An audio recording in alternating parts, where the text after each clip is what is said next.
Assalamualaikum warahmatullahi wabarakatuh. Alhamdulillah, Allahumma salli ala Sayyidina Muhammad wa ala ali Sayyidina Muhammad. Yang sama kita hormati Ketua beserta seluruh pengurus Masjid Syuhada Damai Langgeng. Hadir juga bersama kita pagi ini Ketua Ikatan Abdul Internasional, Pak Abdul Wahid. Yang ceramah nih Abdul Somad. Ini orangnya. Baik. Mudah-mudahan Allah Subhanahu wa taala memberikan kita istiqamah iman dan Islam. Amin ya rabbal alamin. Saya akan membacakan satu hadis yang diriwayatkan dari Sayyidina Anas bin Malik dalam kitab Sahih Al-Bukhari tentang 4 dosa besar.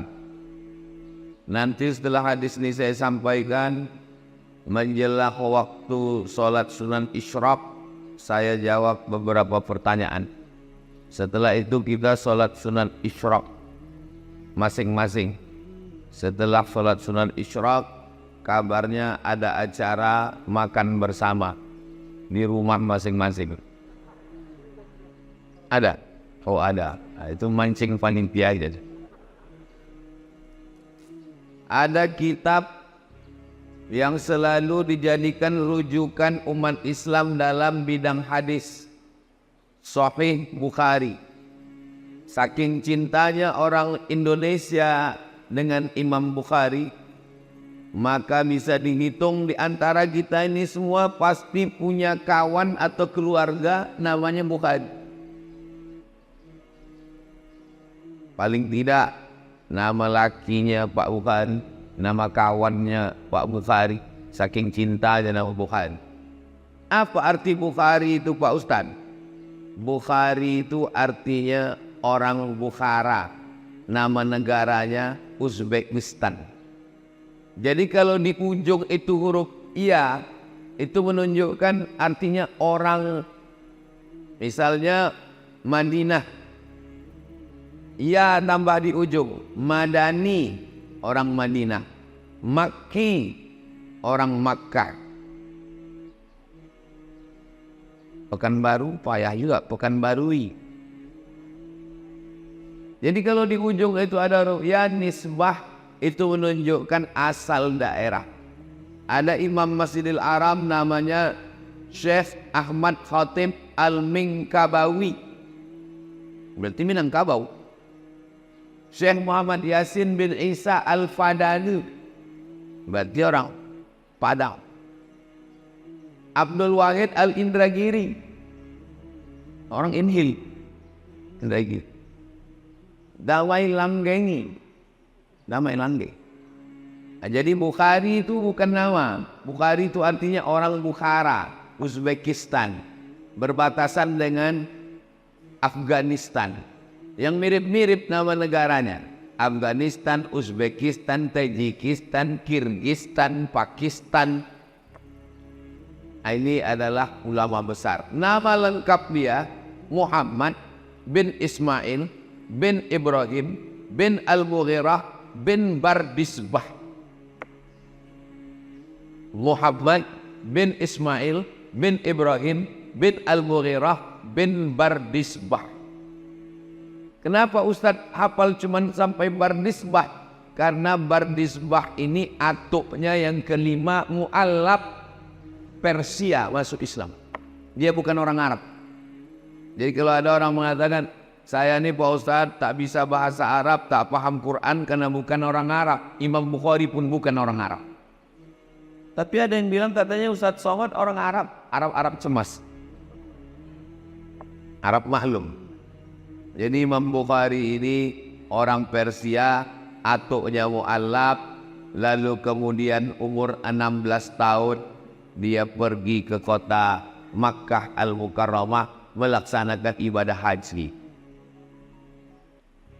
Lalu kemudian dari kota Makkah dia pergi ke kota Al-Madinah Al-Munawwarah, ziarah ke makam Nabi Muhammad SAW. Ketika sedang ziarah itu, sedang di Madinah, dia bermimpi berjumpa dengan Nabi Muhammad sallallahu alaihi wasallam.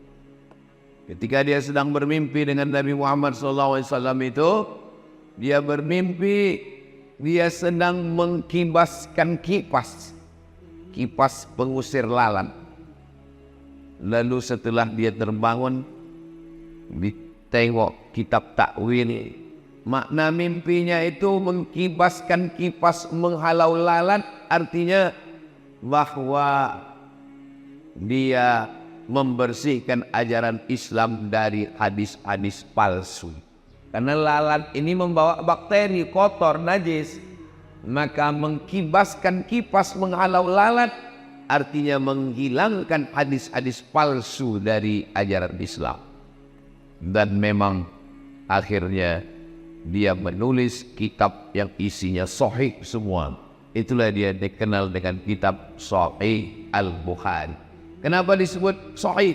Karena isi dalam kitab Sahih Bukhari itu tidak ada hadis dhaif, tidak ada hadis palsu, semuanya hadis sahih. Memangnya ada hadis itu yang palsu, Pak Ustaz? Ada. Kasih contoh hadis palsu. Al-Bazinjan syifa'un min kulli da'. Terong obat dari segala macam penyakit. Itu hadis palsu. Siapa yang membuat? Bang jual terong. Jual terong tulat. Tapi tidak semua hadis tentang makanan itu palsu. Habbatus sauda syifa'un min kulli da'. Hambah sauda, biji-biji hitam, sekarang sudah banyak dijual dalam bentuk minyak, dalam bentuk kapsul. Obat dari segala macam penyakit. Itu hadis sahih. Alaikum bisyifa'aini, hendaklah kamu berobat dengan dua obat penyembuh. Al-asal, madu. Hadis tentang madu ada yang sahih, ada yang dhaif, tapi tidak palsu. Jadi tentang hadis sahih, palsu, dhaif itu kita mesti serahkan kepada para ulama. Yang paling mudah kalau beli kitab hadis, tengok di bawah statusnya hadis sahih. Berapa status hadis? 4. Yang paling tinggi sahih, di bawah sahih hasan, di bawah hasan dhaif, di bawah dhaif maudhu'. Contoh hadis dhaif, Allahumma barik lana fima razaqtana wa qina azabannar. Dhaif.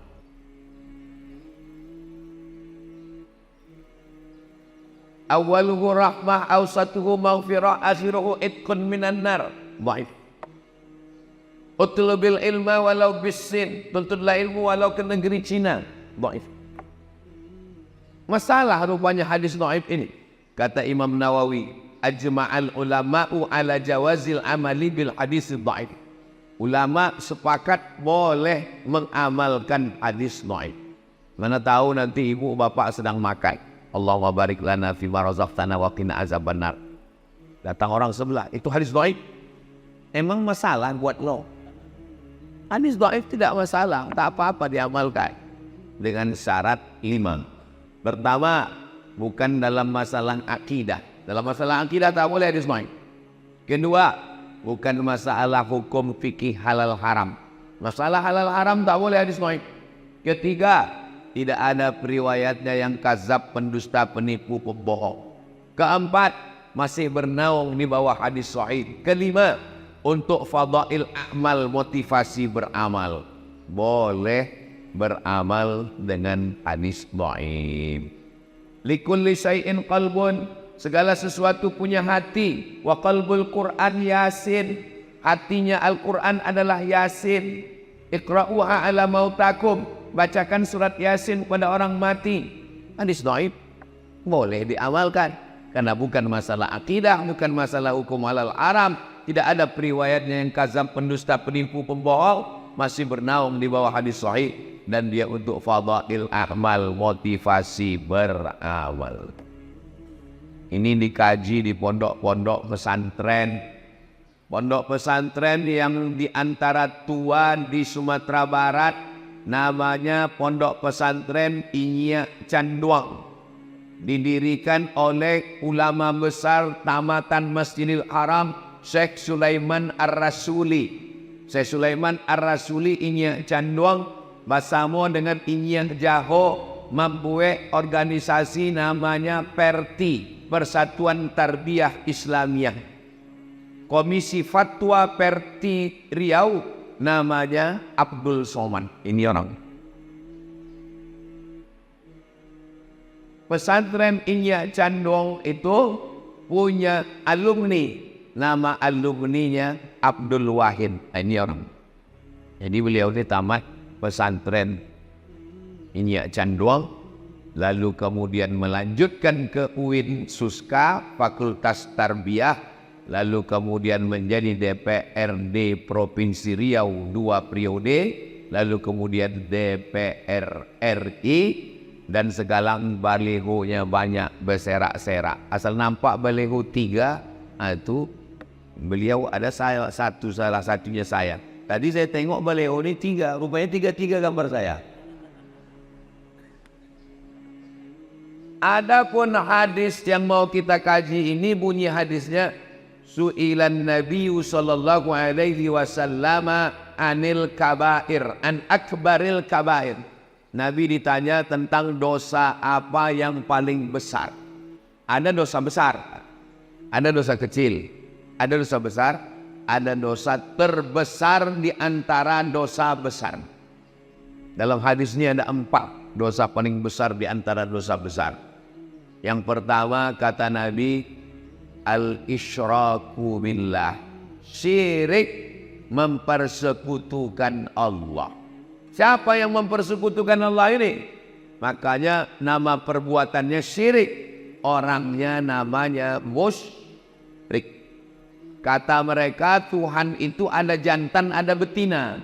Tuhan yang jantan namanya Allah, Tuhan yang betina namanya Lata. Ada Lata, ada Uzza, ada Manat, ada Hubal, ada Jibti, ada Tawun, ada Naham.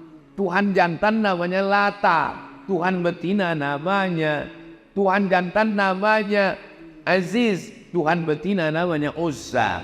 Tuhan jantan namanya Manan, Tuhan betina namanya Manat. Tuhan jantan namanya Allah, Tuhan betina namanya Lata. Nikah Tuhan jantan sama Tuhan betina tadi, lahirlah anak-anak Tuhan. Anak Tuhan itu malaikat-malaikat, banatullah, anak Tuhan.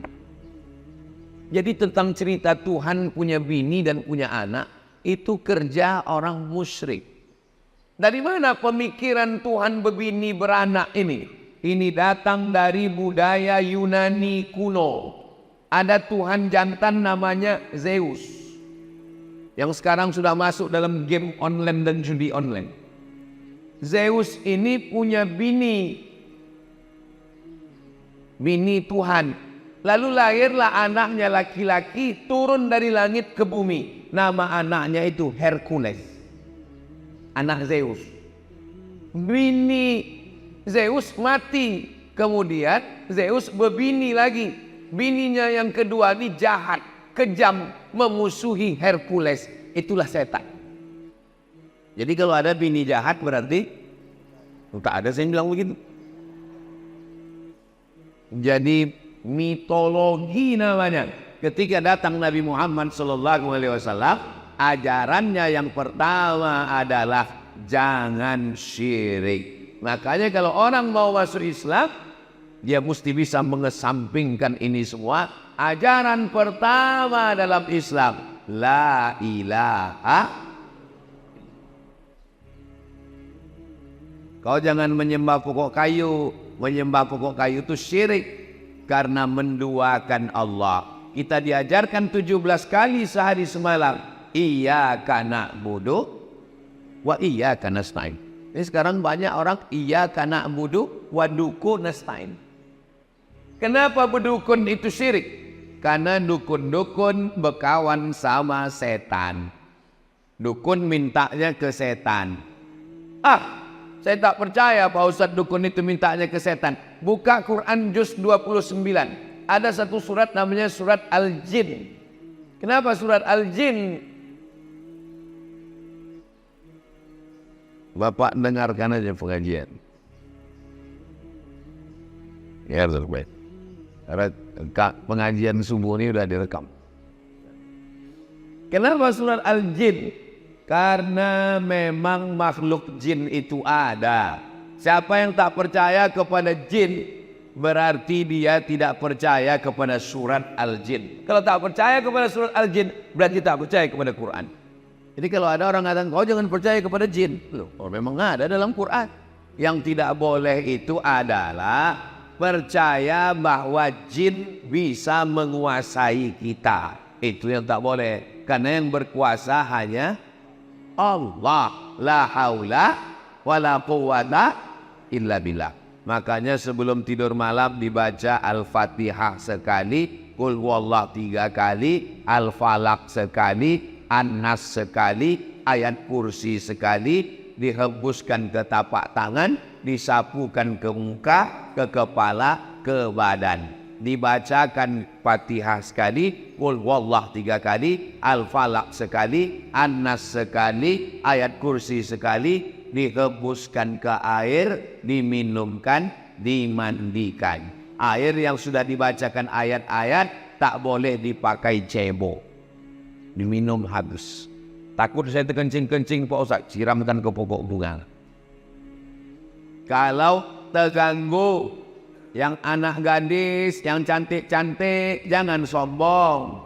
Karena tak semua laki-laki itu bisa menerima kenyataan. Nanti sakit hati dia, diganggunya pinggir jalan.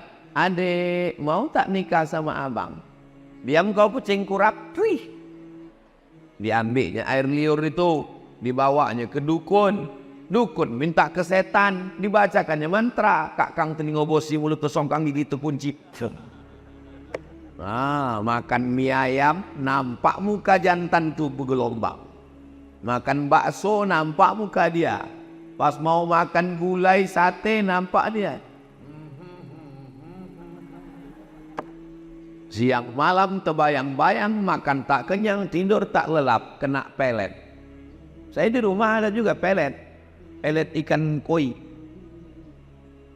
Maka anak-anak kita diajarkan membaca-baca. Bang Abdul Wahid pun perlu juga ini, tak perlu kita ajari, dia tamas pesantren. Membaca-baca. Kenapa? Tidak semua orang niat baik, dukun, santet, jin, setan, segala macam. Saya jadi dewan juri musabaqah tilawatil Quran Kabupaten Indragiri Hulu di Pematang Rebak. Pagi-pagi pergi saya mau sarapan. Pas mau sarapan dipanggil orang. Ustaz Somad, Ustaz Somad. Ada apa? Saya bilang, tolong Pak Ustadz, ini diganggu jin. Rupanya ada anak gadis perempuan, matanya wow. Orang itu rupanya udah membacakan ayat kursi, jinnya tak keluar. Suruh orang itu saya membaca, tak mungkin saya nolak. Masa LCMA nolak? Gengsi lah. Sebetulnya saya tak pernah meruqyah, tapi karena ruqyah. Orang tuh kenapa jinnya tak keluar? Dibacanya pelan. Allahu la ilaha illa huwal hayyul qayyum.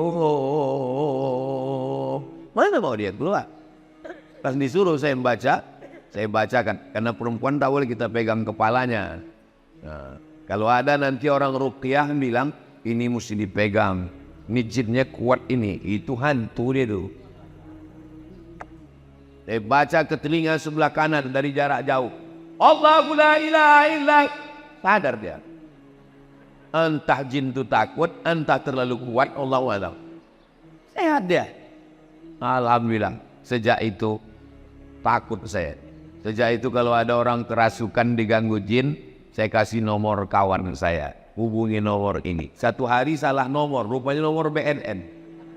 Badan Narkotika Nasional. Bapak Ibu yang dimuliakan. Tapi tidak semua orang itu karena gangguan jin. Ini kadang banyak jamaah ini mengadu ke saya. Ustaz Somad tolong bacakan air Pak Ustaz. Laki saya ini malas sembahyang. Ustaz Somad tolong bacakan air Ustaz. Laki saya ini selingkuh. Lama-lama saya mikir, kenapa semua salah jin? Pas kita bacakan air, ayat kursi diminumnya, tak ada reaksi. Memang dia tidak terganggu jin. Laki kau gatal. Sikit-sikit salah jin, sikit-sikit salah jin. Karena kita kasihan juga sama jin ini. Nanti lama-lama keluar KPJ, Komisi Perlindungan Jin. Saking banyaknya jin yang teraniaya. Bahkan jin pun udah banyak yang pensiun. Kata jin, aku udah tak menggoda manusia lagi. Lebih parah pula orang itu dari aku lagi, kata dia. Bapak Ibu yang dimuliakan Allah. Dibawalah Ustadz Ruqyah ke rumah sakit. Sampai di rumah sakit, dibaca Ustadz nilai ayat kursi. Allahu la ilaha illa huwal hayyul qayyum. Diludahinya Ustadz. Apa kata dia? Sesama jin dilarang saling mengusir. Rupanya ulah yang membaca itu 11-12 sama yang dibaca. Jadi kata orang kampung kita, ini bukan masalah pistolnya, tapi masalah orangnya. Kalau bahasa kampungnya, man behind the gun. Orangnya. Imam Ahmad bin Hanbal, Imam Hambali tidak ada membacakan ayat kursi. Sakitlah adik raja di Baghdad, Irak. Sakit adik raja, diminta doa. Imam Ahmad bin Hanbal suruh datang ke istana. Kata Imam Ahmad bin Hanbal, aku tak perlulah datang ke istana. Lalu kemudian dikasihnya terompah kayu. Kita kalau bisa di toilet itu kasih terompah kayu. Kenapa di toilet terompah kayu? Supaya kaki tak kena najis. Karena setan masuk dari was-was akibat kaki kena najis bekas percik kencing.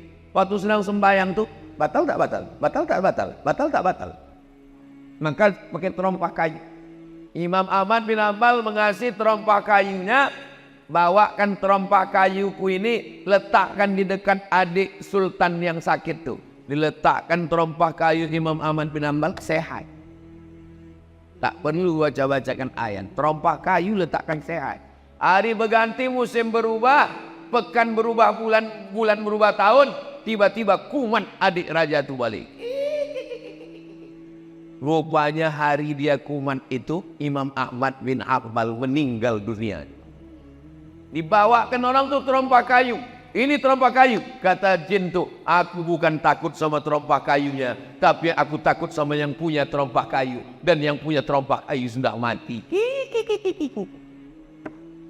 Jadi rupanya kalau kuat iman kita, belum lagi kita bacakan ayat itu, setan itu sudah lagi ligah pugah, nintang pukang tunggang largang. Kalau menengok dari jamaah subuh Masjid Syuhada ini nampaknya orang-orang yang ditakuti setan semuanya. Tapi nggak tahu juga lah ya. Mudah-mudahan kita selamat dari syirik, insya Allah. Amin. Jangan katakan orang kafir musyrik Makkah itu tidak beribadah. Orang Makkah musyrik Abu Jahal, Abu Lahab itu rajin beribadah. Waktu Nabi membersihkan Masjidil Haram, berapa jumlah Tuhan? 360 Tuhan dalam bentuk patung berhala, perak, emas, perunggu, besi, kayu. Bahkan ada patung Tuhan itu yang terbuat dari tepung gandum. Tepung gandum dicampur minyak samin, minyak sapi, diadon, dibuat gambar Tuhan besar, disembah mereka. Pas perutnya lapar, dicuilnya Tuhan tuh. Mohon maaf Tuhan, lapar kali perutku, kemana? Itu maka mereka disebut dengan jahil. Kenapa jahil? Karena tidak mengenal Tuhan. Maka dalam tauhid dikenal awwaluddin ma'rifatullah. Perkara pertama dalam Islam adalah mengenal Allah. Wujud tidak baqa mukhalafatu lil awadisi qiyamuhu binafsihi wa'daniyah qudrat iradat. Tapi dakwah pengajian ke kampung-kampung tak sampai. Jangankan ke kampung, ke Palas aja tak sampai. Mohon maaf Ustadz Somad, tolonglah kirim Ustadz-Ustadz ke Palas nih Pak Ustadz. Tak sampai Ustadz Ikmi, Ustadz MDI dari Pekanbaru Pak Ustadz. Gas motor tuh cuma sampai di jembatan Leton. Asal sampai Leton mati mesin. Itulah maka Ustadz Al-Nokdinar membuka pesantren di Palas. Alhamdulillah anak-anak tahfiz Quran itu yang jadi imam. Saya tak sanggup berdakwah masuk kampung ke kampung. Yang kami masuk cuma Bagan Benio, talang mama, talang perigi, talang jerinjing. Itu yang kami cuma sanggup masuk. Yang bisa mengirim dai-dai ke pedalaman Riau ini adalah gubernur. Kalau terpilihlah gubernur yang peduli pesantren, tamat pesantren, peduli dakwah, dikirimnya lah dai-dai ke pedalaman, insya Allah. Mudah-mudahan terpilihlah orang yang peduli kepada dakwah, insya Allah. Amin. Tapi kami bingung Pak Ustadz, banyak kali balego-balego sekarang. Kalau tuan sholat Jumat jangan lupa bawa kain. Kalau udah ada yang ada gambar Ustadz Somad, jangan lagi ke yang lain. Jelas. Kalau tuan pergi ke Palas, jangan lupa membawa kawan. Kalau ada yang bilang tak jelas, memang dia belum sarapan. Yang kedua, apa itu dosa besar? Uququl walidain, durhaka kepada orang tua. Tahu Bapak Maradona? Maradona ditanya, siapalah orang yang paling kau idolakan Maradona? Kata Maradona, ayahku melepuh keringatnya mencari makan untuk aku. Lalu kemudian dia balik ke rumah. Ayah Maradona itu kuli. Balik dia ke rumah. Dia bilang, kami tanya, ayah dari mana? Aku dari jalan-jalan tadi, kata dia. Karena dia ingin menyenangkan hati kami. Dibelikannya aku bola. Dialah yang pertama kali membelikan aku bola, menyuruh aku ke lapangan bola. Tak layak aku membanggakan orang lain, sementara ayahku yang sudah berpeluh keringat, darah, air mata, membelikan bola untuk aku. Jadi Maradona itu mungkin akidahnya tak sama dengan kita. Tapi pasal kepada orang tua, dia termasuk orang yang berbakti kepada orang tua. Saya tidak mengajak Bapak Ibu suka sama Maradona. Tak suka ya tak apa-apa. Kita bebas, kita demokrasi kok. Tapi jangan caci maki, sumpah serapah, ejek mengejek, bully membuli. Begitu juga dalam hal masalah pilkada ini. Jangan, beda biasa. Tapi jangan caci maki, sumpah serapah. Kalaupun ngejek, hati-hati juga. Ini survei kan udah 35%. Susah mengejarnya. Kalaupun ngejek, ya sekedarnya aja lah. Susah nanti memperbaiki hubungan kita.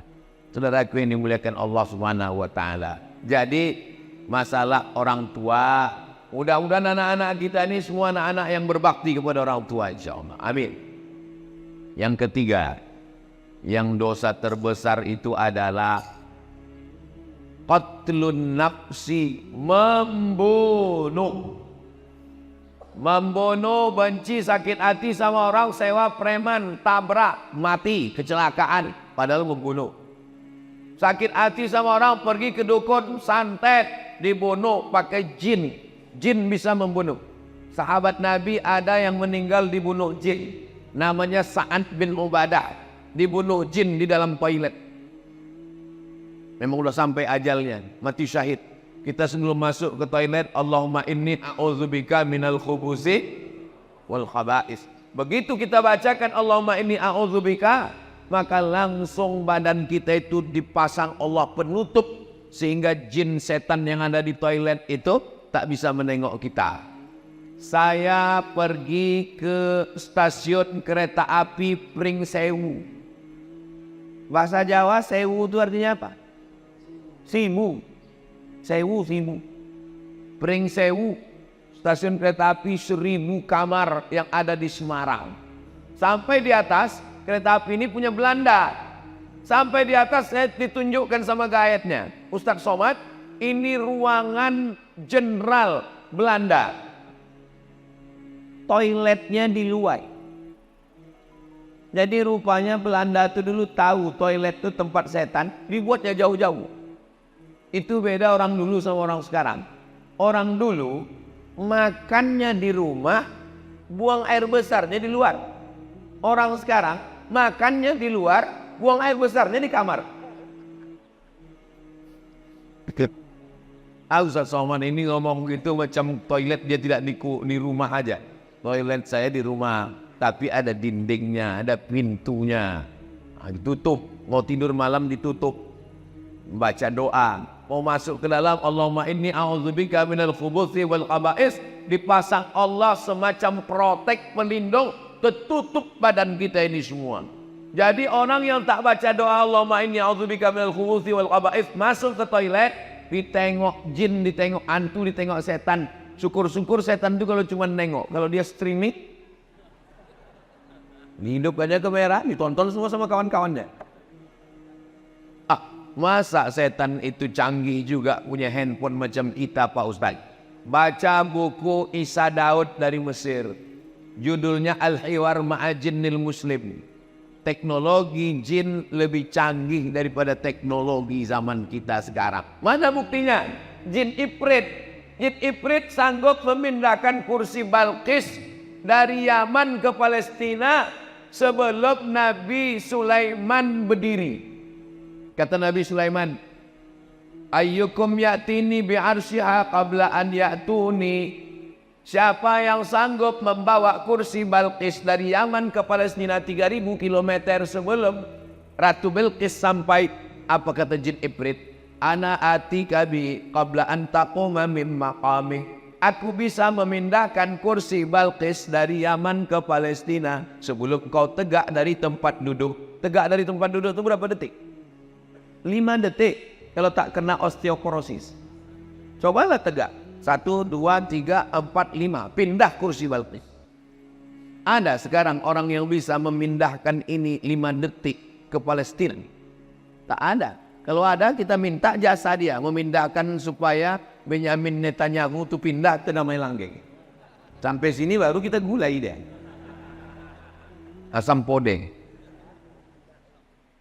Uquful walidain, durhaka pada orang tua yang keempat. Pertama, syirik. Kedua, durhaka orang tua. Yang ketiga, membunuh. Yang keempat, syahadatuz zur, kesaksian palsu. Jangan bersaksi palsu. Saya nggak pernah bersaksi palsu Pak Ustaz. Orang kalau sudah disebut saksi palsu, bayangan dia di pengadilan, ditanya hakim, apakah saudara melihat peristiwa ini? Saya melihat Pak Hakim, padahal dia tak menengok. Jangan lupa, kita bersaksi palsu ini bukan di pengadilan. Bersaksi palsu di mana? Di masjid. Di masjid kita bersaksi palsu. Berdirilah keluarga ahli waris. Apakah jenazah ini baik? Baik. Kau sudah memberikan kesaksian palsu. Bukan kau kenal siapa dia. Tak koruptornya dia. Tak makan haramnya dia. Saya kalau ditanya jamaah, dan saya belum pernah seumur-umur menjebak jamaah. Saya kalau ditanya orang, apakah jenazah ini baik? Aku tak tahu. Aku bilang, mana kita tahu? Tapi kalau orang itu baik, memang saya bersaksi. Beberapa jenazah saya tulis di Instagram. Aku bersaksi orang ini baik. Kita bersaksi. Ada hadisnya tentang bersaksi jenazah ini, ada hadis sahihnya. Lewat jenazah. Waktu lewat jenazah, orang memuji, dia orang baik, dia orang baik, dia orang baik. Apa kata Nabi? Antum syuhada'ullahu 'alal ard. Kalian saksi-saksi Allah di atas muka bumi. Wajib dia masuk surga. Tapi saksinya tidak direkayasa. Kapan kita bersaksi palsu? Waktu acara akad nikah. Aku nikahkan engkau dengan anakku dengan mahar sebentuk cincin emas tunai. Sah? Sah. Padahal tidak sah. Kenapa? Karena itu bukan anak dia. Bukan anak dia itu. Kok tahu Ustaz bukan anak dia? Nikahnya Januari, lahirnya Mei. Mana ada hamil 5 bulan? 9 bulan 10 hari baru lahir. Kenapa pula nikah Januari lahir Mei? Pas ditanya berapa bulan lahir? 5 bulan. Kok cepat kan? Ini edisi minimalis. Mana bisa? Itu bukan anak kamu. Ini sudah tes DNA ke Singapura Pak Ustadz. Darahnya sama. DNA tak laku dalam nasab Wak. Nasab dalam Islam itu bukan pakai DNA. Tapi inilah jelas itu memang maaf cakap memang benih dia. Tak ada laki-laki lain. Kenapa tak diakui? Di mana kesalahan dia? Kesalahan dia satu, mencoblos sebelum hari H. Kertas yang dicoblos sebelum tanggal 27 November tidak diakui KPU. Jelas? Apanya yang jelas ini? Jelas nasab tadi tak diakui karena dia sudah ada sebelum akad nikah. Jangan nikahkan anak yang hamil. Malu. Dulu di Pinang tak dikasih. Datang orang Minang baik-baik tak dikasih. Muncul niat jahatnya. Tanam pinang rapat-rapat supaya puyuh tak dapat lari. Sudah Pinang tak dapat. Aku bawa ke hotel, ku hamili, kata dia. Nauzubillah. Banyak orang tua sekarang lebih mau makan di daun daripada makan di pinggan. Di Pinang tak mau. Mau mencari menantu kaya, mau mencari menantu hebat. Sudah hamil baru tahu rasa, barulah dinikahkan. Itu nikahnya menurut mazhab Syafi'i sah, nikahnya sah. Yang jadi masalah setelah lahir anak. Lahir anak tak boleh dibinkan ke dia, karena itu bukan anak dia. Lahir anak, mati si bapak, anak ini tak dapat hak tawaris karena mereka tak ada hubungan nasab. Lahir anak laki-laki, setelah itu lahir adiknya perempuan. Ini si abang anak pertama ini tak bisa jadi wali bagi adiknya karena mereka dianggap saudara seamak, bukan saudara seayam. Meninggal tak dapat warisan. Menikah, kebetulan anak hasil coblos sebelum hari H tadi, anak itu perempuan 25 tahun umurnya, cantik, dipinang orang. Tak bisa kau walikan, Pak. Itu bukan anakmu. Lalu walinya siapa kalau dia mau nikah nanti? Fasultanu waliyun man la waliyalaha. Walinya adalah wali hakim, Pakku. Enggak enak lah Pak Ustadz, saya dulu kenapa ya? Enggak enak lah Pak Ustadz, saya kan bapaknya, gimana cara saya menolak? Mesti kuajari juga cara menolak, pura-pura mencret, kalau sakit perut tak bisa. Kalau ditanya Pak Kua, mohon maaf Pak Kua, aku tak bisa mewalikan ini. Pak Kua tahulah, iyalah bukan bapak aja, memang udah begitu dah kebanyakan sekarang kan Bapak. Jaga anak-anak kita Pak, jaga anak-anak kita Bu. Saya ini lemah penceramah Ustadz. Yang bisa menjaga itu adalah pemimpin yang bisa memasukkan pendidikan agama ke sekolah umum, merendahkan biaya pendidikan pondok pesantren. Ustadz Al-Nob ini pimpinan pesantren Nurul Azhar Palas. 1 tahun 25 orang gratis. 25 orang, sekarang 100 orang gratis. Laki-laki di Palas. Saya di Ma'had Az-Zahra, Limbo Panjang perempuan, setahun gratis 25. Setahun cuman 100 orang yang sanggup kami gratis. Jadi Ustaz Somad menggratiskan santri di Limbo Panjang 100 gratis, yang lain bayar. Dari mana Ustaz bisa dapat duit 100 itu? YouTube. Jadi kalau ada orang memfitnah saya, memang sakit hati saya. Itu Somad itu beli mobil itu dari YouTube tuh. Itu maka bunyi knalpotnya tuk. Semua duit YouTube itu untuk makan santri, gaji guru, beli beras, beli gulai, beli ikan, bayar listrik, bayar lampu. Tidak pernah duit YouTube ini masuk ke rekening saya. Masuk semuanya. Ustadz ku tengok keliling kemana-mana dengan Bang Abdul Wahid. Kenapa Ustadz berkeliling? Apa salahnya sesama Abdul saling tolong menolong? Ini jangan-jangan Ustaz dapat duit banyak ini Pak Ustaz. Tanya Ustaz Al-Nob. Kita punya program 20 jam. Hari Sabtu, hari Jumat Sabtu. Jumat Sabtu bulan Oktober, Jumat Sabtu bulan November. Semua duit yang masuk diserahkan untuk makan santri, gaji guru. Ini perlu saya jelaskan di tempat yang suci ini. Supaya apa? Jangan ada dusta di antara kita. Bapak Ibu yang dimuliakan Allah. Jelas? Bahasanya jelas. Tak terasa waktu ini berlalu. Sudah habis waktu sholat sunat isyraq masuk. Padahal tadi saya bilang jawab pertanyaan. Rupanya kalau kita ceramah di tempat orang yang hatinya bersih itu, tak terasa waktu itu berlalu. Saya pernah ceramah di tempat orang yang hatinya suntuk. Lama kali terasa tauhid. Kapan itu Pak Ustaz? Waktu acara buka bersama. Oh gini loh orang tadi. Selesai tausiah, mohon maaf Pak Ustaz. Saya mohon maaf Bapak Ibu.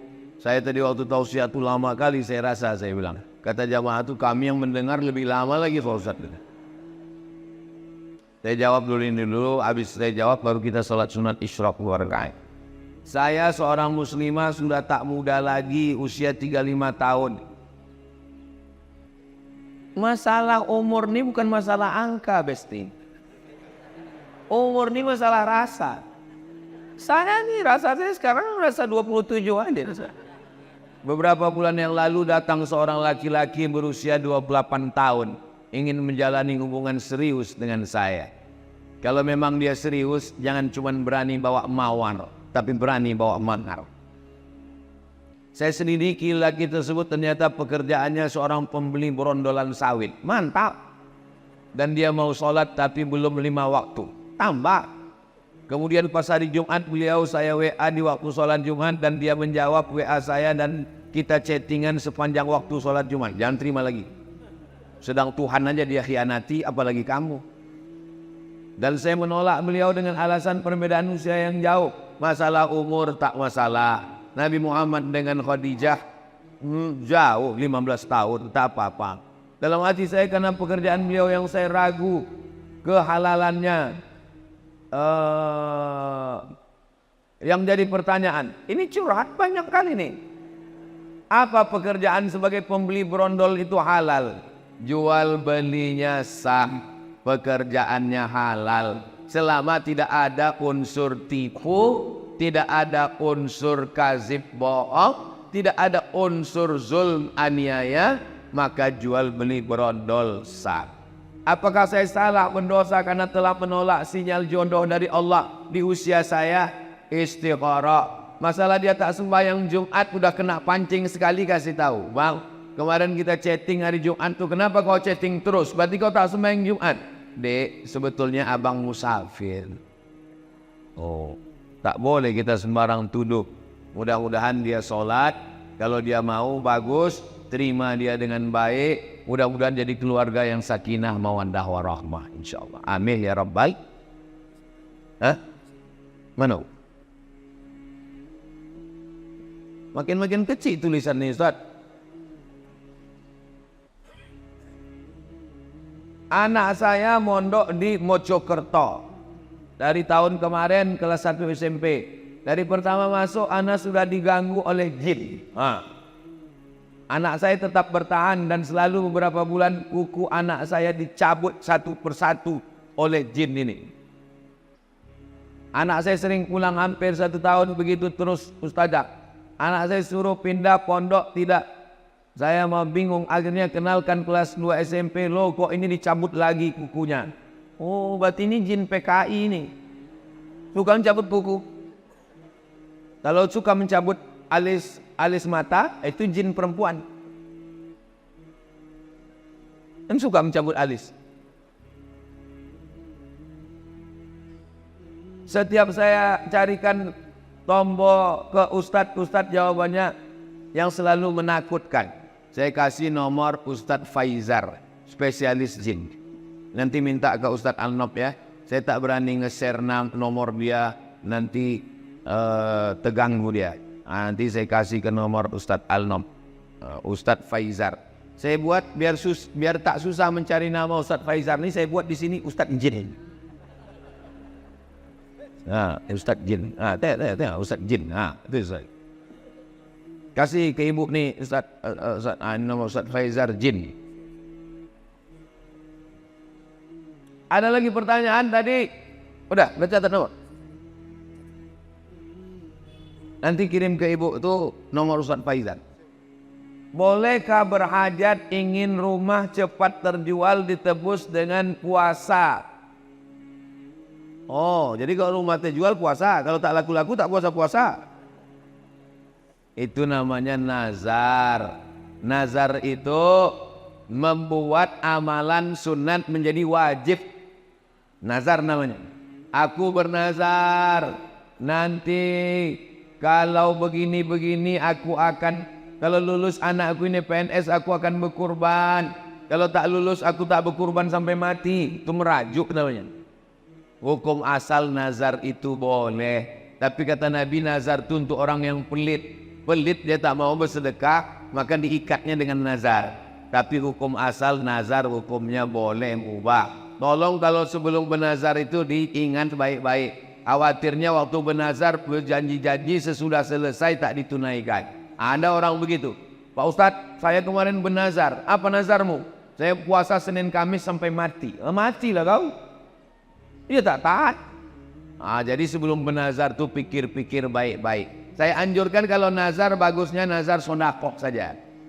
Karena kalau puasa Nabi Daud bernazar pula puasa Nabi Daud sampai mati. Sebelum mati kita duluan. Kita sibuk. Jadi sebelum bernazar itu pikirkan baik. Kalau nazar sodakoh, ini bagus. Ada lagi pertanyaan Ustaz Al-Nob?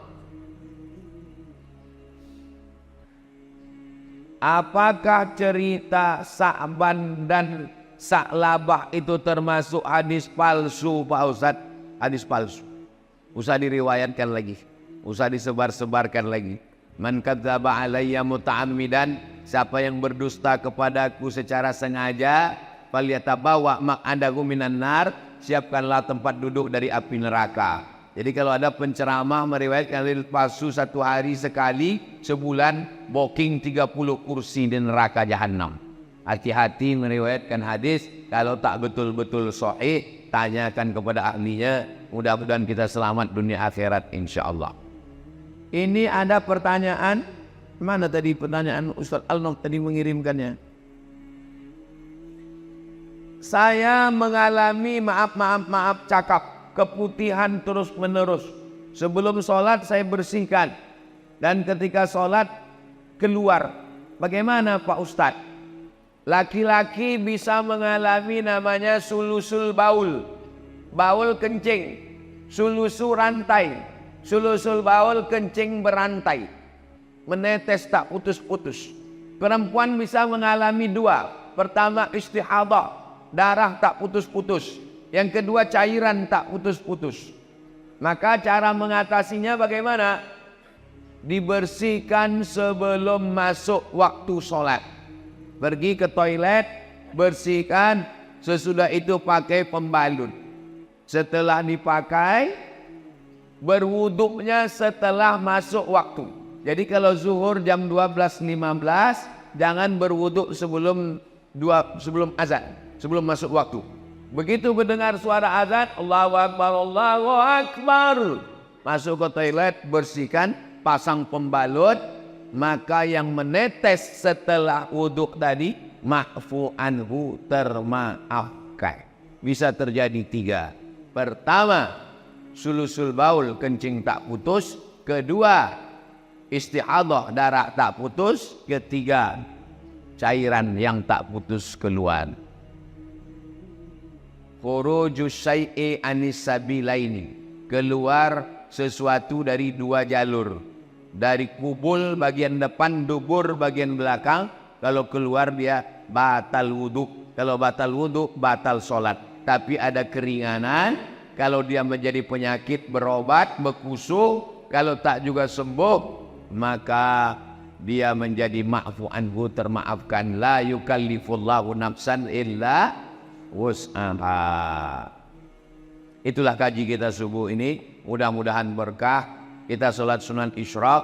Habis itu nanti kita tak tahulah tahap kata panitia. Habis itu kami nanti akan lanjut ke Pasar Pagi, lanjut dialog. Habis itu kami ke Rokan Hulu, ke Pasir Pangarayan, ke Ujung Batu.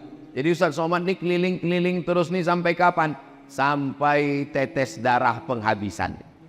Tanggal 27 November, hari Rabu, jam 12 siang, tutup TPS, barulah selesai. Ala hazihin niyah, al-Fatihah. A'udzubillahi minasyaitonirrajim. Bismillahirrahmanirrahim. Alhamdulillahirabbil alamin. Arrahmanirrahim. Maliki yaumiddin. Iyyaka na'budu wa iyyaka nasta'in. Ihdinas siratal mustaqim. Siratal ladzina an'amta 'alaihim ghairil maghdubi 'alaihim waladdallin. Amin. Allahumma salli ala Sayyidina Muhammad wa ala ali Sayyidina Muhammad. Assalamu alayka ya Rasulullah. La tada' lana dzamban illa ghafarta. Pulang kami dari masjid syuhada ini bersih dari dosa-dosa. Wala dainan illa qadaita. Tolong kami lepas dari hutang piutang riba. Wala maridan illa syafaita. Yang sakit-sakit angkat penyakitnya. Wala mayitan illa rahimta. Yang meninggal dunia ampunkan dosanya. Wala aziban illa zawajata. Yang belum menikah jumpakan dengan jodohnya. Wala raghiban illa anjabata. Berikan keturunan soleh solihah anak penghafal Quran. Ya qadiyal hajat, engkau menunaikan hajat.